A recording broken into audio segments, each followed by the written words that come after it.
Welcome everyone to another video, and in this video we are going to be taking a look at Sparkle Tangerine Eye's successful Speed Deoxys duo. But before we dive into the duo, I do want to set up the context of how difficult this duo was, and why we believe that we are the first ones. More so like setting the reasons why it was so difficult. So at first, the reason why we haven't attempted to do the duo earlier is because Sparkle Tangerine was on vacation. I was in Germany, and our paths weren't aligned, and obviously EX raid times are sometimes tricky to me. But this was our first day where our schedules aligned on an EX day, and we had basically 2 attempts at this. So we went to the one particular EX raid and asked our friend Jade to report the charge move of the second one. So the first one we attempted, I talked to Sparkle Tangerine and I said, let's just attempt this. Let's just see how it goes, and if it's the wrong moveset, then we'll just find a way to beat it and then move on and try the other one, and hopefully I get good news there. So we went into the lobby, and then we saw that it was Zen Headbutt, and I'm like, okay, probably the wrong moveset. And it actually took a really long time to get to a Swift. Our first Gengar almost fainted before getting to the Swift, but then when we saw it was Swift, we're like, okay, let's play this out and see how we do. And to be honest, we actually did not bad. As you can see here, we flipped it to yellow, which is 50% at 156, which is a winnable time. But then we both had like bad relobbies and some bad RNG on the backhand side, and we were probably about I think we flipped it to red at 65, and probably needed 7-8 more seconds, about little less than 2 cycles of shadow balls, of licks and shadow balls, in order to do it. And you can see here, Zen Headbutt Swift is fairly tough to do. As you can see, the estimator is 2.08, but we are firm believers that it is a possible duo, and perhaps we'll attempt it in the future. But we do get a message from our friend Jade saying that the other raid, which is about 10 minutes away, is actually Charge Beam and Swift, which is the one that we actually want. And if you go to Charge Beam and Swift, is also a 2.08, but you'll see compared to Zen Headbutt Swift, you'll see the number of feints goes down from 19 to 12, which is really good for us. This does assume 100% IVs from the Gengars, and you'll see that Lick does about almost the same as Shadow Claw in the Charge Beam scenario, and you'll see the feints are 2.9, 2.7. So on average, we would feint our first teams entirely if we didn't dodge, but through various attempts and trials, we were able to successfully dodge, which you'll see, and we'll talk a little bit more about in the videos. But before we do, Pokeballer does assume 100% IVs, and again, you can go to your Pokebox, add your custom Gengars, and put various lucks and parameters. But we didn't necessarily have time to do that, so we did some quick looks at in terms of breakpoints and bulk points. And so GamePress has a lot of really great tools here. So let's start with bulk points. So we saw, for example, we put in here's the URL. I'll include the links in the description. We put the various IVs of our Gengars. So for the most part, our Lick Gengars have much better IVs than our Shadow Claw ones, because Shadow Claw ones are mostly obtained through trades, and the chances of rolling a high IV is fairly low. But through Licks is because we've been catching a lot of Ghastlies beforehand, and we caught them through raids. Oftentimes they had really great IVs, 100%, 98, 96, 93%, etc. And when we took a look at it, so we type in the IVs, and then we type in the raid boss's moves, and we saw that, for example, at 15 defense, and we press to calculate, you see that it can tank 19 charge beams after Swift, which is extremely unlikely that's going to be the case. But it does tell you about the bulkiness associated with, as opposed to 14, it drops to 16. So As much as possible, we tried to use 15 defense. Unfortunately, we didn't have a ton of them. And in fact, if you dropped, let's say some of our Shadow Claw Gengars have like 9 HP, and you'll see that the number of charge beams drops from 16 to 15. And if you were to go to 15 defense, you'll see that it drops off one entire charge beam. So as much as possible, we wanted to have as bulky Gengars in our lineup in order to be able to survive, to avoid relobbying. And then when we take a look at the attackers, we know that our licks have very high attack, so we feel pretty comfortable here. And we run the calculations, and you see that at level 40, they just need to have 4 attack IV.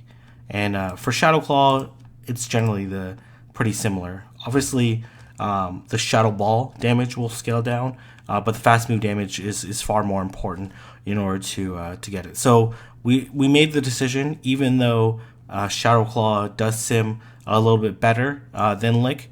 For the most part, we try to use the bulkiest Gengars we have, which for the most part are Lick Gengars. So for Sparkle Tangerine, it's 6 Lick Gengars. For me, it's 5 Lick Gengars and 100% Shadow Claw Gengar, which I have a long story associated with that. So hopefully that gives some context around this. So you'll see that this raid is extremely difficult.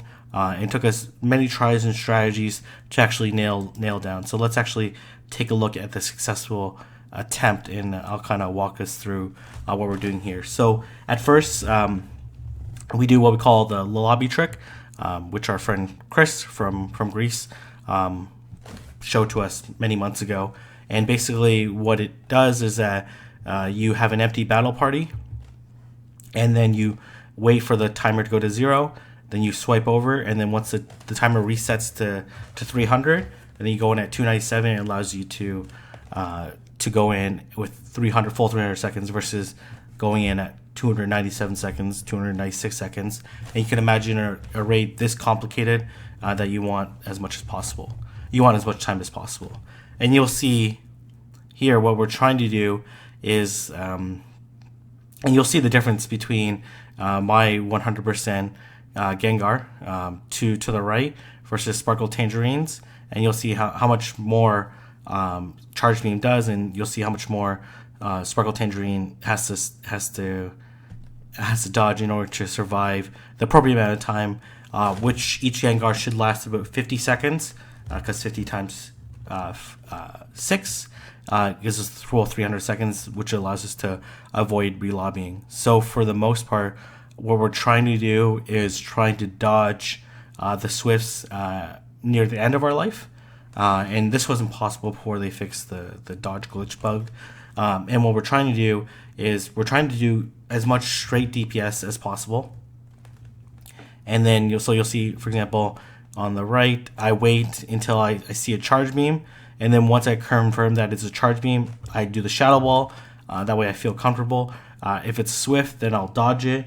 And then we'll see some examples there. So we did get past the third number, which is roughly 1/3, and we are past the second Gengar and past the 200 seconds. So we're on pace from a DPS damage perspective and from a health perspective in order to actually survive this raid. And you'll see that Swift does not do a lot of damage because of Gengar's ghost typing.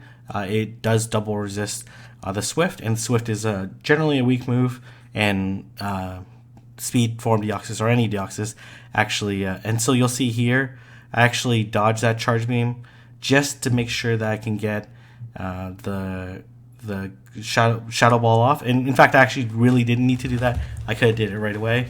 And then I know that Shadow Claws actually end up doing a little bit more damage than Licks. So for the most part, I'm just going to aggressively hit the Shadow Claws and do the Shadow Balls to do as much damage as possible. So you'll see that Sparkle Tangerine is doing a really excellent job in dodging and making sure that she has enough health in order to actually survive. So she's checking how many Pokemon she has left. She has like 2.5 Pokemon. For me, I'm cutting a little close, and I'm like choosing not to dodge because I'll dodge with my other Pokemon and end up being able to get the last Shadow Ball off. So here I'm in a little bit of issue. There's 105 seconds left, and I have 2 Gengars left, which means that they're lasting like they have to last 52.5 seconds, which is more than the normal allocated time for each Gengar. So I am going to have to dodge a little bit more, and I'm fully aware of that. So I'm trying to manage my DPS as much as possible while managing my health as much as possible. So you see we flipped it to red around 81 seconds, and 1/4 of 300 is 75 seconds. So flipping at 81 seconds, where red is 25% health, means that we're ahead on DPS. So we can be a little bit more aggressive around our dodging. And you'll see I dodge that Swift in order to get off that Shadow Ball. And you'll see that I overcharge to make sure that it's either a Charge Beam, or if it's Swift, I'm going to dodge it. And you'll see that I end up being onto my last Gengar around 40 seconds. And then Sparkle Tangerine has like a weird glitch there at the end. I'm not really sure anyways. Lots of various glitches happening with raids, which I'll talk about in a future video. And so you'll see that we're in a really good position at this point in time, but raids can time out early, so we're not trying to take advantage of it at all. So I tell Sparkle Tangerine, we just gotta no more dodging, just hopefully get hit by as many Swifts as possible, so that way we can absorb the damage and be able to get off as much damage as possible. So we each do a final Shadow Ball, and then we complete and confetti the speed Deoxys duo. And your heart is racing as you're seeing the time and seconds tick down, and you really want to complete this duo. And after you've failed, and our previous attempt was like literally like it looked like we beat it, and then it timed out 2 seconds early. So we went back in, and we knew that the time was ticking down. As you can see, we completed this raid at 139. The raid boss disappears at 145. And we knew that we only had basically one last full attempt after this, so we were running like pretty tight on time.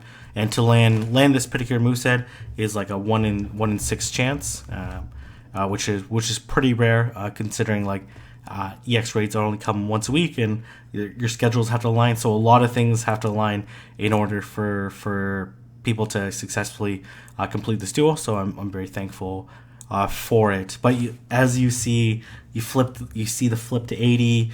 You see that you have enough health on your Gengars in order to survive. But you never know that it's gonna be ultra aggressive. It's gonna do like 6 Swifts in a row, and then you're gonna be in like make that really tough decision. Do you dodge and give up DPS? Because when you dodge, that means that you're not doing damage, you're not generating energy, and you're also dodging means that you're inflicting less HP on yourself, which also means that you're generating less energy from the damage from the charge move.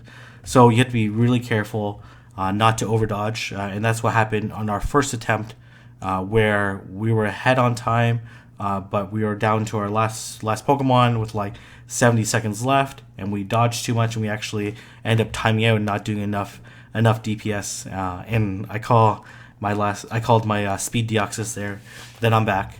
That Sparkle Tangerine and I are going to do some pretty awesome duos, and it's not like I ever intended to stop. Obviously, spending a lot of time doing PvP, which I love doing as well. But gonna try to do some duos and some interesting trios where our schedule and time and raid bosses align. But so I had a lot of fun, and I look forward to doing some more pretty tough and insane duos and trios. If you have any ideas, let me know down in the comment section below, and I'll see everyone in the next video.